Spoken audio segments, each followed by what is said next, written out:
Diagnostic test. Listening section. Listen to part of a lecture in an American government class. So today I want to go over the main points about what's called the Electoral College. That is the way that presidents are chosen in the United States. Also vice presidents too, of course. Now, some of you may think that the president is the candidate who gets the most votes from the voting public. Often that's true. But the way it works, it's not necessarily the one who gets the most votes from the public. In practice, it's the candidate who wins the most votes from the Electoral College. Okay, so let me try to make this clear. First of all, what is an elector? Well, an elector is a person, a member of a political party, who has been chosen by that party in a given state. Okay, so this person, this elector, is pledged to his or her party's candidate for president. So in any state, there are several electors. The number of electors in a state is equal to the number of U.S. senators plus the number of U.S. representatives in that state. Don't get confused here. The senators and representatives are not the same people as the electors. It's just that the numbers are the same. So, there are always 2 senators in each state, as you know, but the number of representatives depends on the population of the state. So a populous state has several representatives, and a state without a lot of people will have only a few representatives. Some states, such as Alaska, which has a small population, for example, have only 1 representative at the current time. That means that Alaska will have 3 electors chosen by each political party. In total, there are currently 538 electoral votes in the whole country. Okay, so what happens when you vote in the presidential election? Well, what you have when you vote is a ballot, which normally says electors for, and then the names of each of the presidential candidates running. So you choose electors for the candidate of your choice. Here's the interesting part, in a way. Whichever candidate wins the most popular votes in a state also wins all the electors of that state. So back to the case of Alaska. The candidate who wins the greatest share of the vote from the general public wins 3 electoral votes. Those 3 electors become the electors of that state.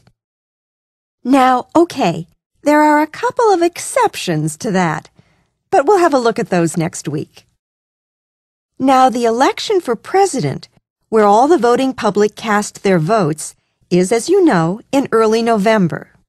Okay, so the electors of the state, remember, these are the people who were in effect chosen through popular vote and who will vote for the candidate of their party, meet in December, and they cast their votes, 1 for the president and 1 for the vice president. Okay, so the candidate with the most electoral college votes, provided it's an absolute majority, that is, over half the total of electoral college votes, is declared president. The same goes for the vice president. If no one gets an absolute majority, then the U.S. House of Representatives chooses the president from among the top candidates. Well, there are also some problems associated with this system that you will hear raised from time to time. One problem, for example, that I can mention right off the bat is that it's possible that the person who is declared president through having won the most electoral college votes may not have won the majority of the general public's votes. This has to do with the fact that the distribution of electoral votes tends to overrepresent people in less populous states. Now, those who favor this system point out, however, that it more accurately represents all parts of the country, not just the metropolitan populous regions. So, in effect, it balances out rural and urban regions and contributes to national cohesion. There are several other things that opponents of this system have put forward, but I'd like you to read up on those before we meet next week. Now get ready to answer the questions. You may use your notes to help you answer. 1. What is the lecture mainly about?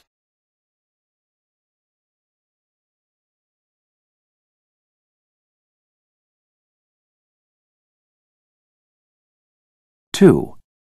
According to the professor, who becomes an elector?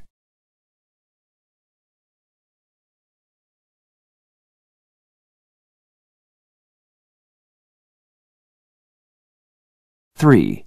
Why does the professor say this? Don't get confused here. The senators and representatives are not the same people as the electors.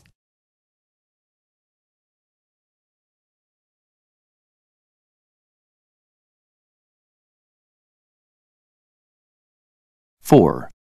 Why does the professor use the example of Alaska in the lecture?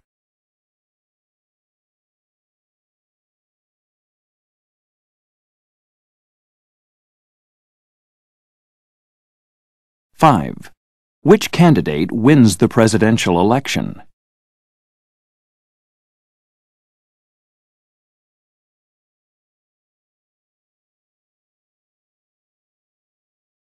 6. What does the professor mean when she says this? There are also some problems associated with this system that you will hear raised from time to time.